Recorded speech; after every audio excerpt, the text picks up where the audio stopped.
Maraming na-challenge na subukan ito at tapusin. Kasi yung 1,200 kilometers within 24 hours, hindi biro yan. For some of the members of our club, they want to test the fusion between man and machine. Kung paano nila mas mararamdaman pa yung power nung light nila while they're going. And at the same time, they also want to test kung hanggang saan din ba yung kaya nila in the endurance. Kaya maraming na-encourage kasi nga it's a 1,200 kilometer endurance race. So if you finish, it's bragging rights.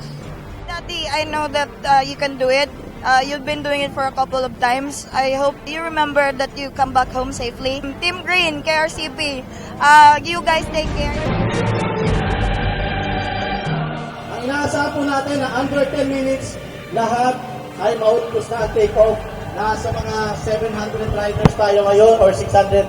Merong nakikitang madilim, kadiliman ngayon sa Sorsogon City. Inaasahan na magkakaroon ng konting pag-ulan. May local depression po sa Visayas area, kasama na ang Sorsogon area. Expect na maulan, ano? So kailangan niyo po mag-ingat, lalo na sa mga bago pa lang sa Extreme Endurance Motorcycle Challenge. Kayo na pong bahala, no? Mag-navigate sa sarili nyo. Kayo pong bahala magpagas kung saan ang strategy nyo magpagas. Kung sakaling may kailangan tulungan ng mga riders na participants din, kung ano man yung may tutulong nyo, kayo na pong bahala tumulong sa kanila. Pagka nakadating sa atin yung mga reklamo na ungentlemanly, unruly conduct, pwede yung grounds for disqualification.